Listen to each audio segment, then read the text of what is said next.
guys, welcome back to another episode of We Believed You. I'm Michelle. And I'm Eric. And I want to talk about my birthday. Okay, what happened? Oh yeah, because you were doing that crazy stuff going into dead people's last ride. It was not crazy. I don't know why you have to be so judgmental about it. No, it's not crazy. It's just kind of creepy. It's I not mean, crazy. personally for me. No, I will say, okay, so if you guys haven't listened to previous episodes, Carlos got us essentially a ghost tour around Austin, visited a whole bunch of like haunted locations, but they drove us around in a hearse, and it was like the best part of my birthday celebration. Did they have like champagne for you and stuff like that, or was it like? They didn't, but we could bring our own drinks. So, I mean, let me guess, White Claws? No, actually, okay, so here's what happened. It was kind of off to a bad start, I will say. I was super bummed because, yeah, they said we could bring our own drinks. But the thing is, they were picking us up from a different restaurant, so like we couldn't bring the drinks in. So we're like, hey, can we just like stop off at our car real quick? And they're like, yeah, of course. So then we actually get into the car, and then she just starts driving and starts the tour. And I was like, oh, my White Claws. So you did have White Claws. I did have White Claws. Yeah. Okay. But I didn't actually get to drink them because she just kind of like took off. And like literally Carlos and I were like, it's okay. We won't speak up or say anything. Just real quick backstory on the White Claws. She started drinking White Claws, right? And because she liked them and stuff, and I just made fun of her and I called her a basic bitch for it. So for only Christmas, 100 calories. Yeah, well, anyway, I got her for Christmas this like silicone sleeve from beersy.com. And you basically slip it over your drink. But this one's like looks like a White Claw type design, but it says like the flavor, it says basic bitch. So I don't know. That's why it's funny. So he thinks I'm a basic bitch, basically. I was doing it to, have fun with her. I don't really think that, but only when I drink White Claws. Proceed with your story, my sister. Yeah, so I mean, it was probably best that we did the tour like completely sober, just to really take everything in. But yeah, she started off with saying that yes, it was an actual hearse, and yes, there was dead bodies in there. So that was fun. And then we went around Austin. Do you remember the house? Jesus, I'm already forgetting the name of the house. The house that Dan was talking about in his episode that he said he researched, one of the Austin locations. And it was hilarious because we like walked up to the front of the house, and it's nighttime. We couldn't actually go in because it was actually part of the university and stuff. Oh, okay. The one with the lady. Got it. Yeah. Yeah, I don't that remember. one. Still don't remember what it's called though. I'll figure it out. Sorry, I'm sorry. So, but it was Littlefield. Okay, yeah. Right, Littlefield house. Yeah, it was so we walk up to the house, she's like, and this is the Littlefield house. I was like, oh my god, I know this house. Never mind, go. Because I don't know, I get super nervous talking about our podcast because I'm super self-conscious about it. I'm not gonna lie. And I'm self-conscious about everything that I make. So this is just another one of those things, right? Dude, literally anybody that I can tell that I have a podcast with my sister, like I say it to them just because that's more viewers. That's why we're a great team. But I was like, I just want to talk about ghosts. But anyway, so this girl, I got all excited like that. She's like, well, now I want to know. And so I was like, well, it's because my brother and I started a podcast, blah, blah, blah. One of our guests talked about this house, and now we're actually here, and I'm super excited. So she, gave us a history of the house and everything. And one thing that, Dan said that you see a woman in white, and that's like the lady of the house. So she did talk about her and brought her up.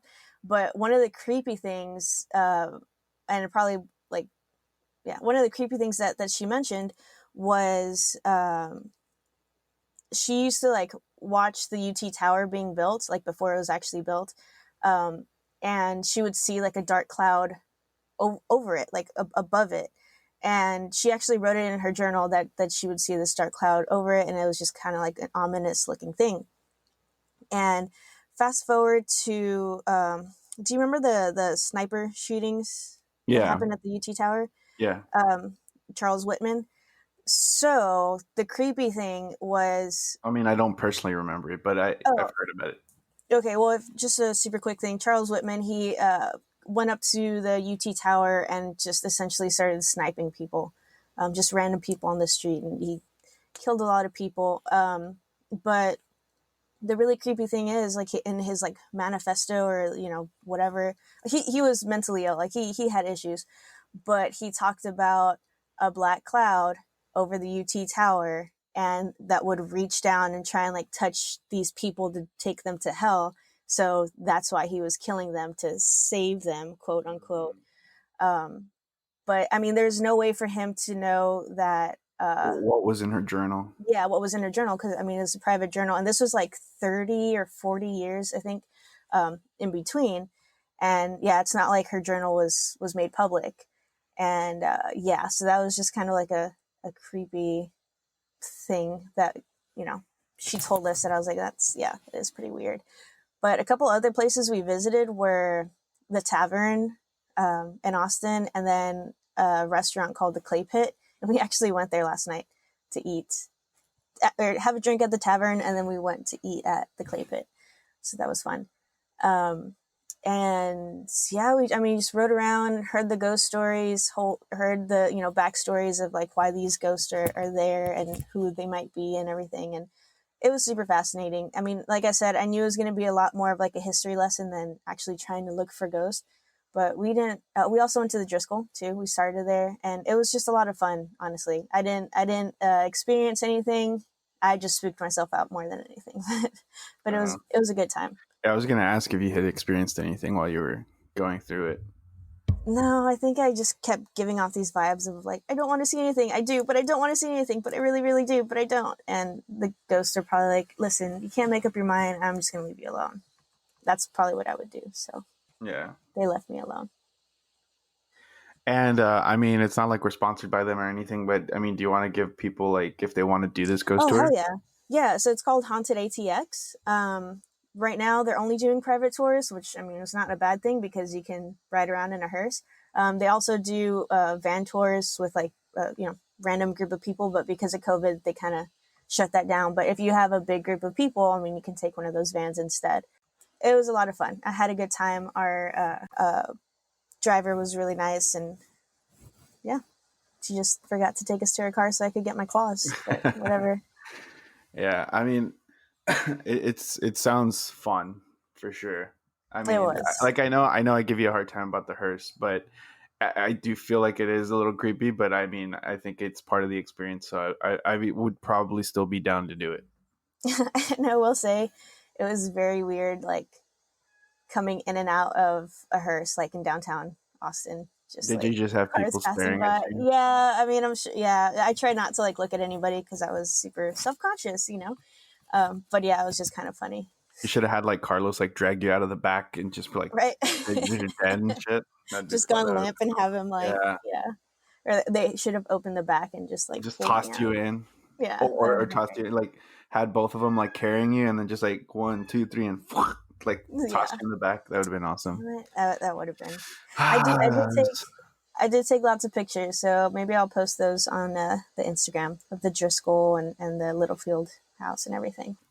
So yeah, I'm kind of excited about today's episode because he was had some nursing home experiences, and I've had plenty of those. So it's nice to hear. I'm excited to hear um, somebody else's experiences in a nursing home. And then based off of that summary that you sent, I already know which story that it's similar to of yours, so I'm excited for you to finally share that story in particular with everyone. Yeah, I mean, there's so many, and like, again, I can't wait to like say more of them, and uh, but yeah, I'm excited. I'm happy. I'm ready. Let's do this. All right, well, without further ado, here is our guest, Matt. All right, guys. So today we have Matt here with us. Matt, say hello. How's it going, everyone? Um, Talk to us a little bit about yourself. Tell us who you are, what you like, what you do, stuff All like right. that. Let the people know who you are. Well, my name is Matthew. Like 31 years old. I'll be 32 next month. I'm a retired EMT. I was a EMT for 5 years out in Texas and did a little bit of work in a nursing home while I was working my way through EMT school a few years ago. My wife Kelly is a published fiction science fantasy author, so I do some writing with her from time to time. I'm real big into like games, D&D, tabletop, computer, what have you. Currently, I'm studying to get my commercial drone operator cert from the FAA so I can start flying drones commercially. But Nice. we moved out here to Florida from Texas about 6 months ago when the pandemic was really kicking off to kind of help out my family. My family's had some health issues that they've been dealing with, and they need an extra set of hands. And me, with my medical background and experience, was a it was the best course of action for us to come out here and help them out. So that's pretty much what I've been working on while my wife's been working from home as a writer and a virtual assistant to a indie publishing firm, and it's been an interesting Sweet. year. Yeah, Yeah, for everyone. It's nice. It's nice to start making contacts who are in the writing community, right, yeah, Michelle? Oh, yeah. We had someone tell us we were going to write a book together, and I was like, well, neither of us know how to write, so. yeah. I mean, we Well, know how to write. We just Oh, don't know how yeah, to okay. write well. Yeah, yeah. there you go. Well, when all of this is over, y'all got my contact info. Feel free to reach out. My wife has a Facebook group that she's really, really, really heavily active in that has a bunch of resources for new writers, and she loves encouraging and supporting the writing community in general. So if y'all are interested after this interview, I'd be more than happy to connect y'all with her. So That'd be awesome. cool. So, Michelle usually, well, I'll let her ask because she always likes to ask this question. Oh, yeah. So, So, my question for every guest was, what was your very first paranormal encounter that you can remember? Um, like this isn't the story that I came on to tell you guys Yeah. today, but the one that always sticks out to me, and this seems to be kind of a recurrent one, is like driving down the highway late at night when you're a kid and looking out the window and being able to see something running alongside the car. That's Yeah. always one that sticks out to me because I have very distinct memories when I was little of seeing stuff like that.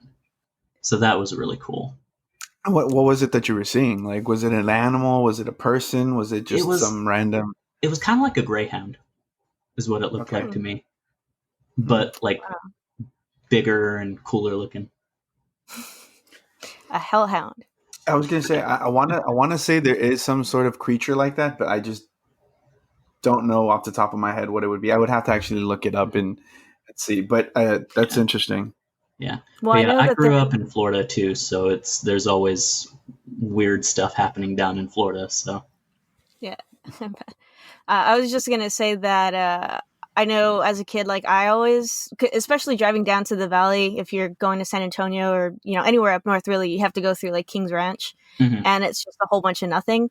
Oh yeah. I would always just like stare out of the car at night and just hope that I would see like a UFO or like some lights, and they're like just I wanted something, but I Hmm. never saw anything. You got lucky and you actually saw something, so that's cool.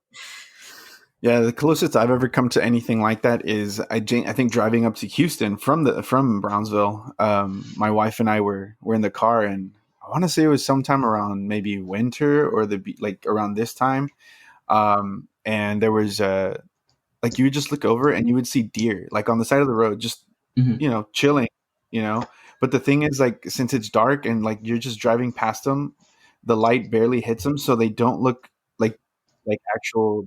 Like, they don't look like the color of deer. They look like apparitions. They look like Yeah. a reddish blue figure, like just standing on the side of the road, and it's Hmm. weird because I mean, it's a deer, right? But it Hmm. just looks ghostly. I don't know. Yeah. It's crazy. The hogs are even worse when you do that. Like we had a herd of about 20 of them out in our front yard a couple weeks ago, and we went out there and hit them with the light, and it was unsettling, especially a couple of the bigger ones, because you're like, that's something that's not supposed to be there, and I know what it is, but it doesn't look like what it is. So Yeah. yeah. Yeah. I was gonna say that whole it wasn't a meme, but that one guy that's like, we need our guns just in case there's 53 hogs out in the front lawn. So that's probably actually accurate, like a thing. That's only a slight exaggeration, actually, Okay. and a couple of the ones that were out in our yard were easily 350 to 400 pounds. Jesus, wow, Yeah, that's and crazy. All right, so I'm really excited to hear about your story. Well, do you have any other experiences besides the highway, or?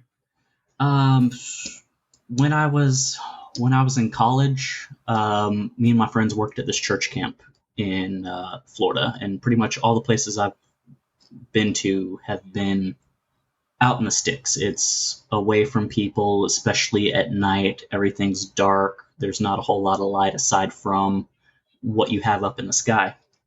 So we're driving down this country highway on our way to work at this church camp.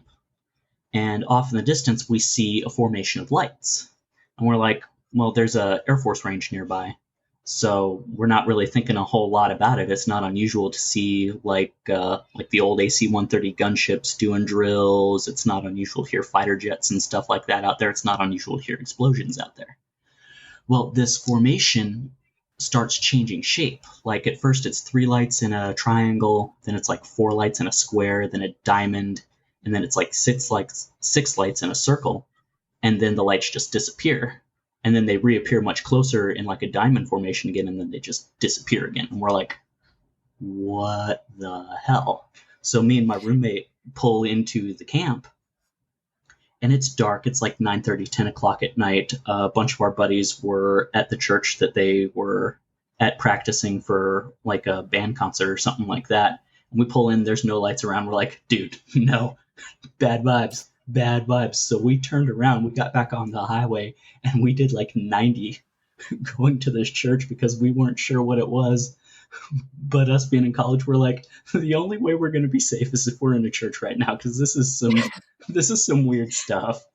So we hung out with them, and we waited until, because there were like 8 or 10 of them that we hung out with, that we worked with at this camp, and we waited until they were ready to go back, and we all went back together as a group, because we're like, if we're going to get abducted and probed, at least we're going to do it as a group. Together. Yeah. That's awesome. I love UFO stories. Those make me so happy. Yeah. I've been waiting for something like, I mean, I know Shannon had something, and then it's like back-to-back UFO stories, so this makes me happy. It's been a while. It's like, I think since episode 1, she's been wanting, this since episode 0. Okay. Fair enough. Yeah. Since episode 0, she's been wanting. That was my little UFO experience. I have no idea exactly what it was. It wasn't in the right place to be the Air Force range and everything else. I was just like, no, bad vibes. Yeah. We're done.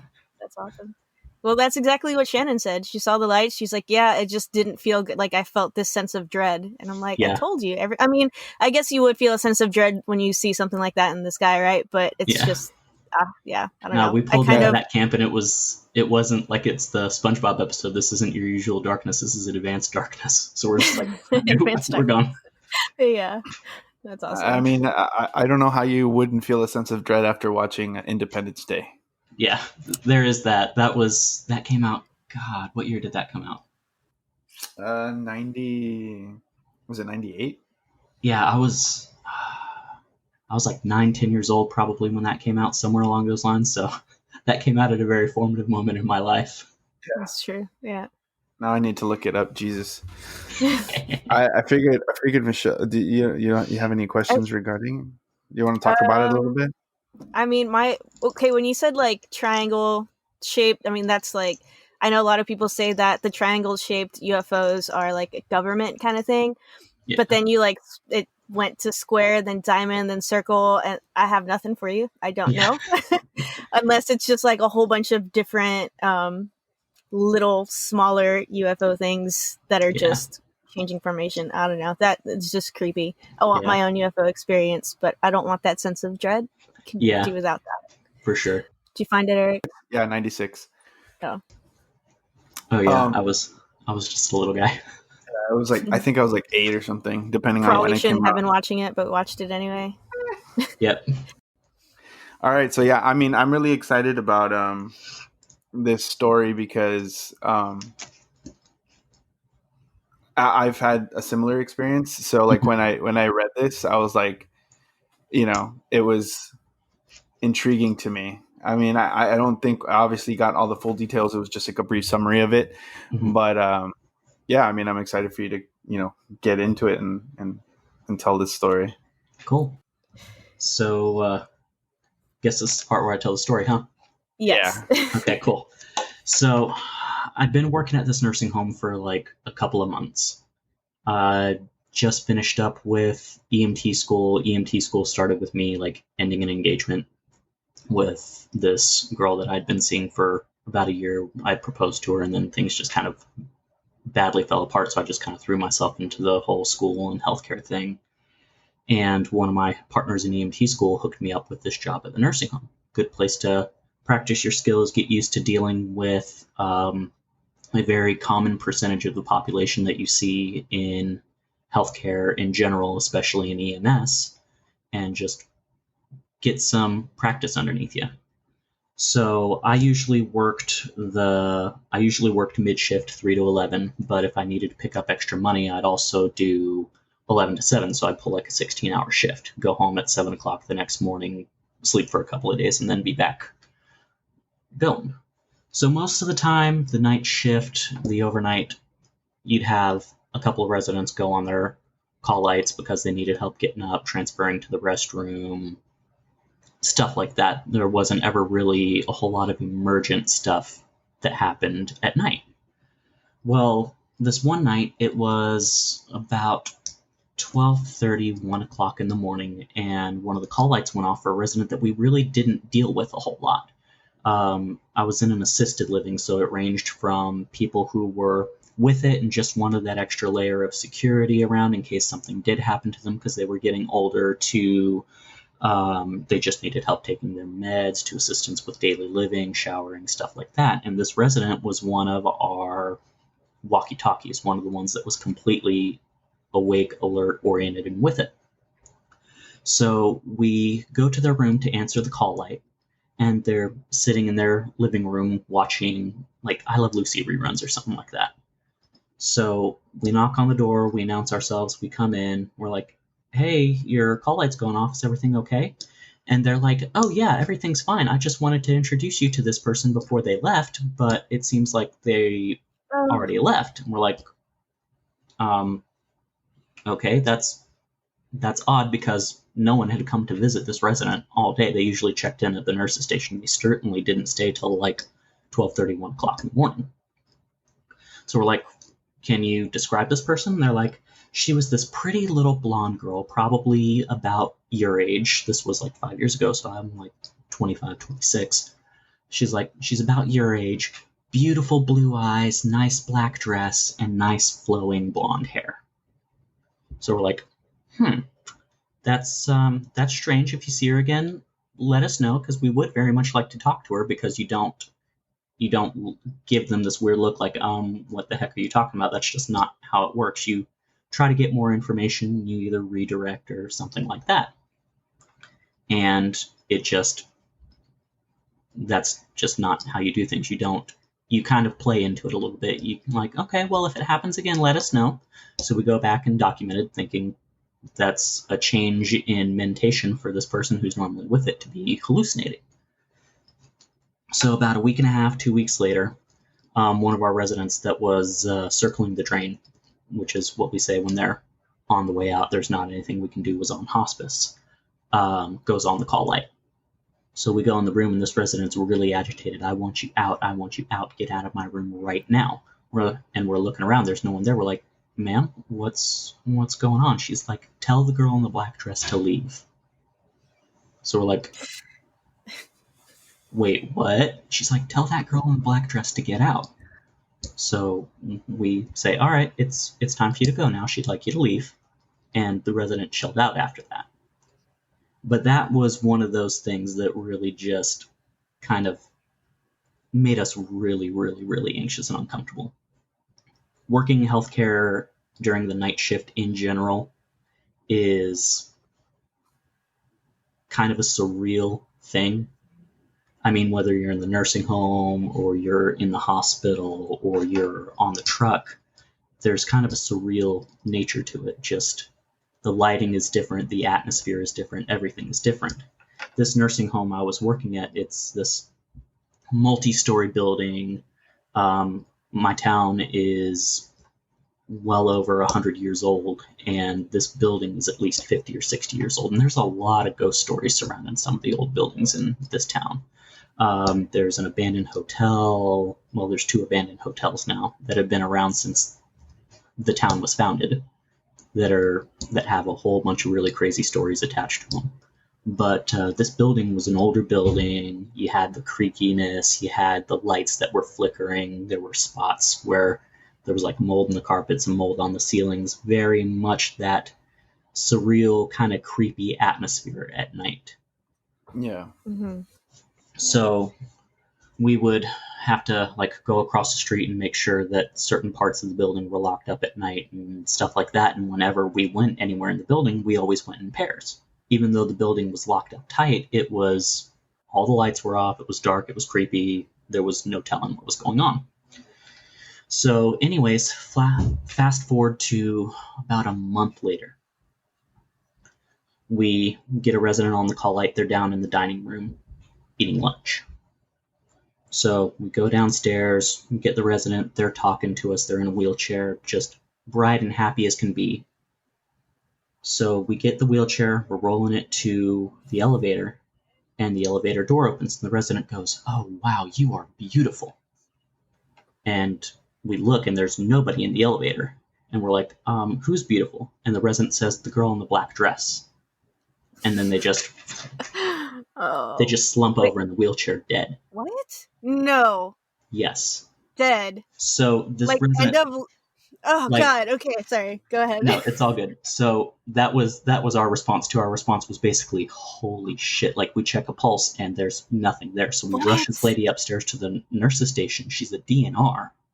So there's nothing we can do. She's just gone. But, like, the elevator door opens, and she just looks, and just this awe reaction on her face was like, "Wow, you are so beautiful." And we're like, "Who's beautiful?" "The girl in the black dress." And those are her last words. What the like, okay, every time we bring her up or she comes out, like, I just keep getting these waves of, like, full body chills. I've never gotten chills this many times before in an episode. So already, I know you're not done yet, but holy shit. So also, real quick, DNR, for those of you guys who don't know, is a do not resuscitate. Yeah. So basically, when somebody we can't passes away, just do anything. Yeah. And you see that a lot for older people, terminally ill, end-of-life care, stuff like that. Basically, they say, if I go, don't try to bring me back. Just let me go. So there's that. In healthcare, there is it's kind of a superstition, but it's not really, because you see it happen. Deaths come in threes. So when Eric, one you're person... shaking your head or nodding your head. Yeah, I think I've talked about it before, about the about that rule of threes. Yeah. Whenever you lose one, within the course of the next few days, you lose 2 more. And over the course of the next week, all 3 residents that had talked to us about seeing a girl in a black dress passed away. One of them was expected, the other one was completely out of left field, and then there was that one in the wheelchair that was just like, what the hell just happened? So, anyways, that experience kind of, like I said, I'm a writer as well. I work with my wife on some of her stuff, but there's also, I had to kind of take a break because I got burned out of healthcare, but there was also kind of an urban fantasy thing that I was writing that kind of centered around some healthcare stuff. That experience actually inspired a character in my story that's basically the Angel of Death, and she's this young girl in a black... I picture her as more of kind of a gothic sort of vibe, but blonde hair, blue eyes, and a black dress, and that's the only thing we can think of, because... And I was talking about this with some of my coworkers afterwards. We're like once they came and removed the body of the first resident that passed, we're like, you realize what she described, right? And we were all like, watch, we're going to lose 2 more people in the next couple of days. And it was the two people that had reported seeing a girl in a black dress in their rooms. Previously. Yeah. Like, And go ahead. sorry, why do you think that one resident was so agitated, whereas like the other two were like, oh, like meet this person, or oh, you're so beautiful, and then that one was just like, get her out of here. With end of life care, with hospice, and with dementia, anything that seems out of place can be a source of agitation. Gotcha. And I mean, just in general with dementia, that can be the case as well. So if somebody is hallucinating, that can be a source of agitation because the hallucination's not necessarily responding to what they want. It's just their brain no longer functioning the way it's supposed to function and them seeing or hearing something that's not there.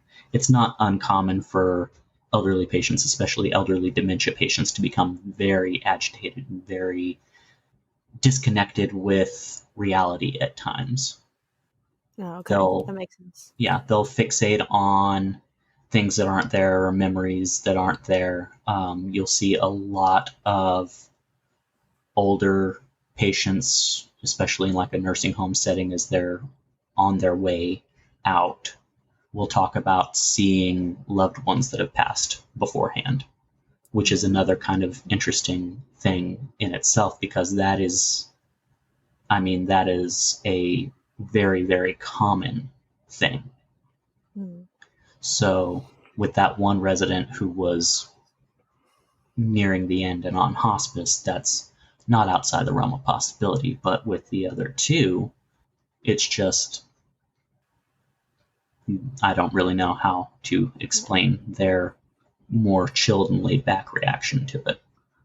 Yeah, and the thing about it is too is like you never really know, like again, that rule of three, like he was saying, it's not, sometimes you have a patient or you have multiple patients that are, like he says, circling the drain or whatever, like Mm-hmm. or have like one foot out the door basically, like and you think, okay, these are the three, like, because as morbid as it sounds, like sometimes you even think, like, you try and guess which ones are the ones that are going to go, because it's like, okay, Mm-hmm. well, these people are the ones that are like the worst off, this and that, and all of a sudden out of left field, like somebody who you think was doing great, you know up and passes away out of Yeah. nowhere, what I mean?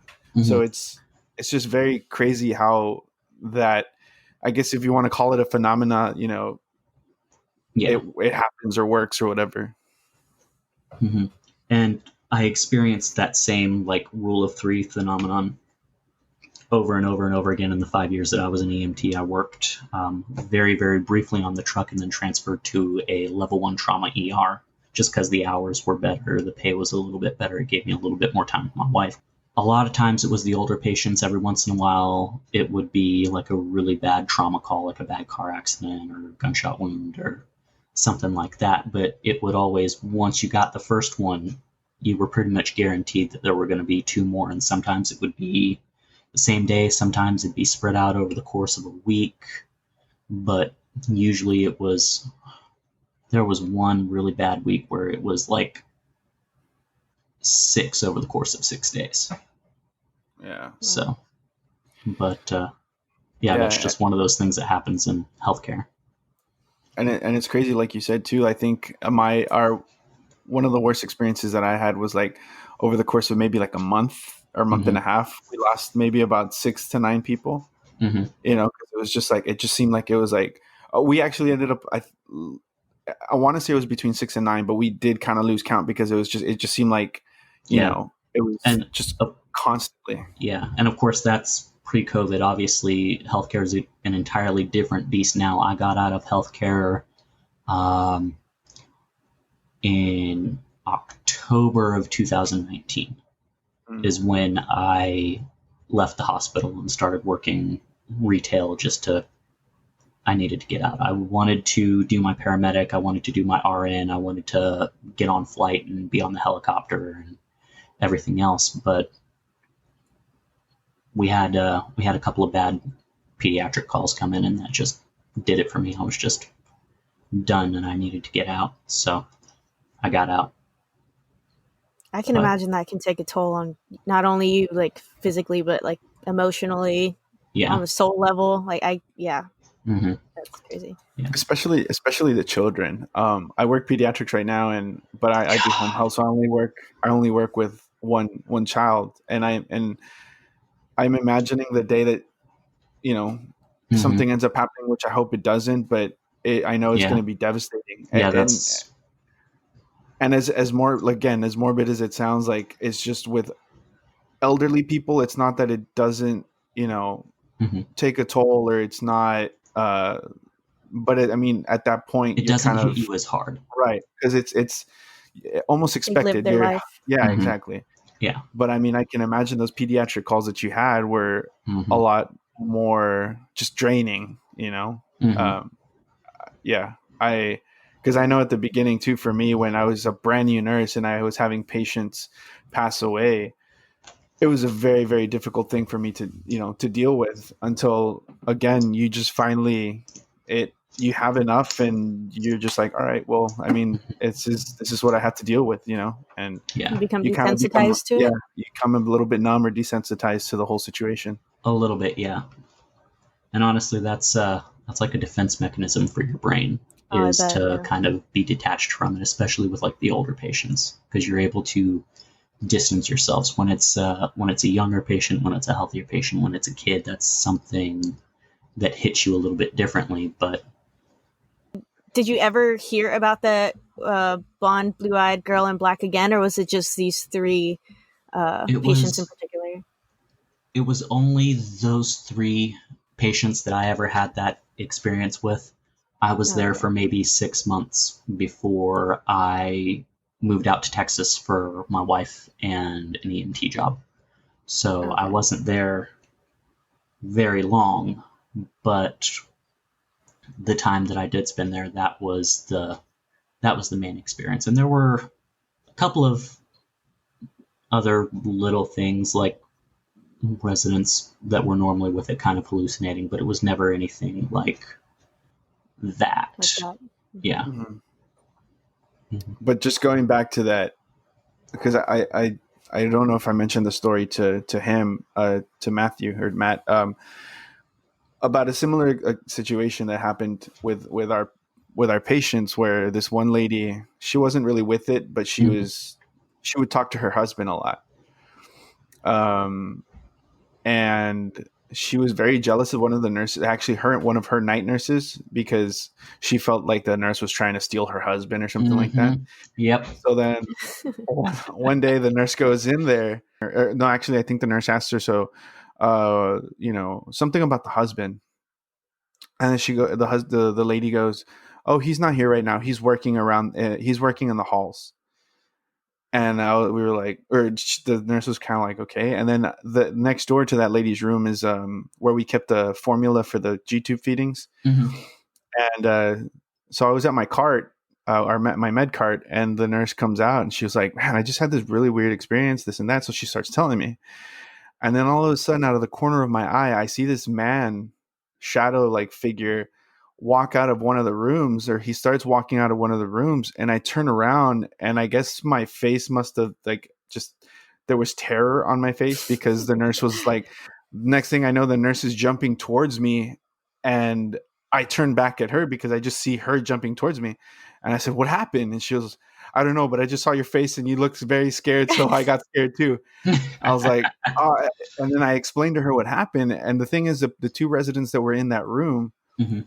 neither one of them was ambulatory. So they're both in bed. They need assistance to either get up or get into their wheelchair. Mhm. So there's no reason why a man should have walked out of that room. Yeah. And then it turned out, within those next couple of weeks, we lost 3 residents. And the only thing we could attribute it to was the lady's husband was, Working the that was halls. working the Yeah. halls. Yeah. Yeah. So, Wow. That's wild. yeah, it was one of those crazy situations that I like. Again, you say, like, working at a nursing home at night or in a hospital and stuff, is those Mhm. are a lot of the things that you, just because everything is so much quieter Yeah. during the night, that I think is why you're able to experience those things. Because in the Mhm. daytime it's just constant movement, there's people moving, so like if something happens, you might not notice it, but at night, just everything is just almost, it's, I mean, yes, there's call Dead lights. quiet. Yeah, dead quiet, dead silent. There's maybe Yeah, call we don't lights say and the stuff Q like that word. going on. Yeah. Yeah, Oh, yeah. never say the Q word. But it's just, yeah, I think that's why you have more experiences, or people experience or see more things during the night shifts than any other time during the day. Like all the nurses I worked with over the last few years, and when I was at the nursing home, the nurses aides and the CNAs that I worked with that had been there for a long time, they had some really wild stories about things that they'd seen and experienced that just like, I stopped working night shifts after a certain point because of some of their stories. But Feel free to share those. yeah, I don't remember them. I just remember how they made me feel. Yeah.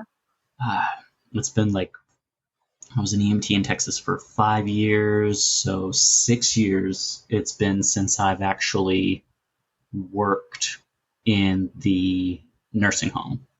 So pretty much all of the stories that I have for my medical career are the stories working in Texas, aside from that one experience. Yeah. Yeah, so that was my craziest kind of supernatural experience, because there's like, I'm a medical professional. Well, I was a medical professional. We don't, I mean, people say we're a superstitious bunch, but at the end of the day, there's the whole concept of Occam's razor that we fall back on. Among competing hypotheses, the simplest explanation is often the best and most accurate explanation. So there are simple explanations for somebody having a hallucination. But for 3 people to experience the same hallucination and then die within a few days of each other is, I don't know how to explain that. Yeah. Yeah. And that's my favorite thing is like when people of science, I don't know the best way to say it, but yeah, doctors or scientists, things like that are like, you know what, something happened, I can't explain it, it's not science based because whatever the reason it may be, but yeah, I love when science people have experiences that are supernatural and they can't explain. Yeah. And I mean, like there were a couple of times when I worked at the hospital that I'd like stay late or pick up an extra shift and get home around 11:30, 12, 1 o'clock at night, which driving down Texas farm roads at 12:30, 1 o'clock at night is an entirely different experience in itself. But that was just,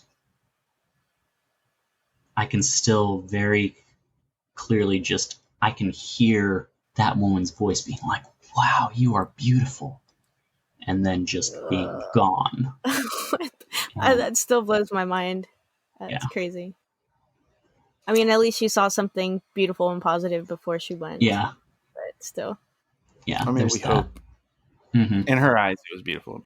Yeah. From what I understood, talking to the other resident that was with it and talking to the family members of the resident that wasn't with it, both of them described something very beautiful and very kind and friendly, but the resident that wasn't with it, it was something out of the ordinary, and she didn't like that. Mm-hmm. Yeah.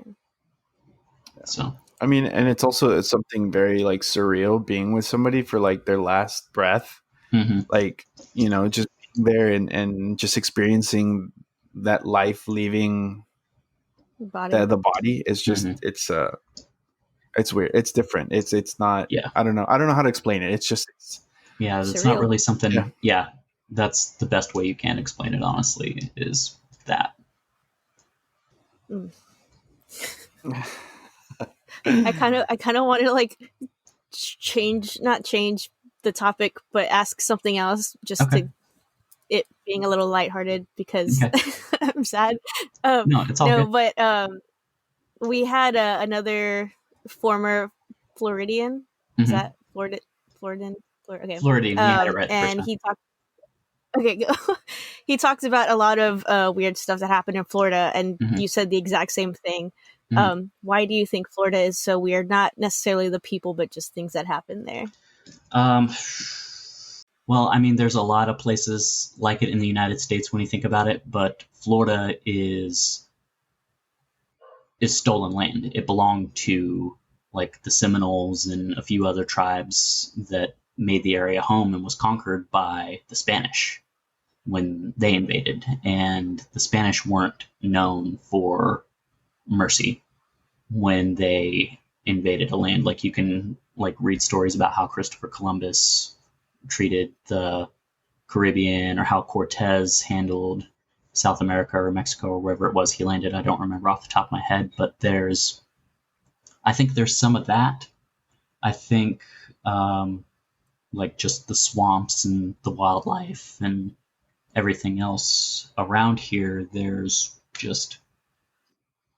just a different place. And there's a lot of places like it. I think part of the issue is that this land was conquered and mistreated in the process. And another part of it is just, it's Florida. Weird stuff happens here. I mean, the Bermuda Triangle almost touches part of our coast at one point. I remember being really, really concerned about the Bermuda Triangle when I was a kid. I'm like, why aren't we doing something about this? This seems like it's a really big issue. But I mean, it's not anymore. They've kind of explained that like just bad sensor readings or stuff like that, or just the way the currents in the ocean mess with things on the surface. Yeah. And I was just, I guess, processing in my head that Florida is like pretty much surrounded by water, and water is said to be a conduit for paranormal things. Don't Humidity. say it, Eric. Oh, okay. I thought you were going to say something else. Well, no, I was going to say there's a whole theory about it, but Does it have to do with stone tape? Yeah. Okay. Anyway, but and I think that also explains like in Georgia how in Georgia there's so many like haunted what's it called, plantations and stuff like that because absolutely. I think like the humidity and stuff from what we discussed in the other episode was also has to do with that effect and stuff like that. So but definitely all the pain and stuff that's happened. I'll give you guys one more just real quick story before I leave. I had an EMT student. When they do their clinicals, they'll normally come for like 2 or 3 ER shifts so they can see kind of what it's like on that side of things, and then the rest of the time they'll spend on the ambulance for a 12-hour shift. So we had this kid come in on his first day, again, 19, 20, young, college age, not really a whole lot of experience. This kid comes in, we get started with the shift, and within about 5 minutes of the start of the shift, we had a multi-vehicle car crash. All 3 of our trauma bays were filled up. We had to kind of overflow into a couple of just our regular medical rooms while the trauma team was working with them and stuff like that, just right out of the gate, which, I mean, happens from time to time. We're a level 1 ER. It was what it was. But he came back a couple of days later, and we had 2 cardiac arrests come in back to back within 20 or 30 minutes of the start of the shift. So we're like, it's not normally like this. So we look at this kid and we're like, So he comes back in for the start of the shift. I pull him aside. I'm like, I have a theory about you. I want to test it. The clock's starting now.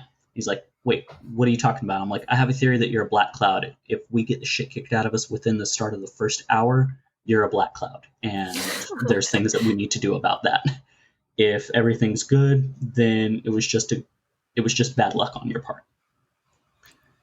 So this guy, we get started on our shift, and about 20 to 30 minutes after the start of the shift, we had 3 separate car accidents, a CPR in progress, and a stroke alert flown in by air.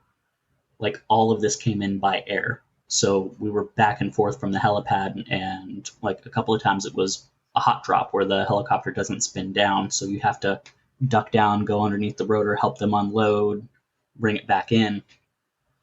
We had like 5 of those happen Wow. within about 30 minutes of the shift. So we came back in, and I pulled him aside. I'm like, yeah, you're a fucking black cloud.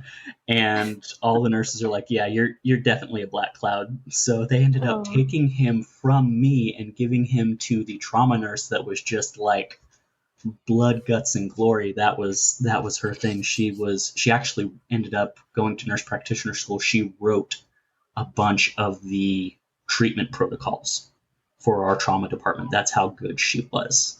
So they ended up giving this kid to her and being like, "You gonna learn today." So Wow. that was that's a little bit more lighthearted story to kind of part ways with you guys with, but the whole black cloud thing is very much a thing too. And then there's like the white clouds where nothing bad happens. They're even more rare and they are cherished. But yeah, Wow. Or envied. yeah, that too. All right, man. Well, I mean, it was good having you on. It was nice having somebody else who was who's been in the medical field on, um, to hear their stories as well. You know. Yeah, Uh, thanks for having me here, you guys. This was a lot of fun. We always ask our guests if they have anything to promote. Not that we have like a ginormous listenership, but maybe one day we might. Yeah. So if you want to promote anything or where people can your find. book. I'll definitely, if I can, I'll promote my wife's books. They're on Amazon. It's the Chronicles of Lorrek series, and it's like a 9-book series that's in 3 box sets. It's sci-fi and fantasy kind of mixed together, and just the way she does everything. I mean, I'm biased because obviously I'm her husband, but I very much enjoy the way she's mixed the elements of sci-fi and fantasy together to create something that you don't really see a whole lot. Normally with sci-fi, it just focuses on the sci-fi. Normally with fantasy, it just focuses on the fantasy.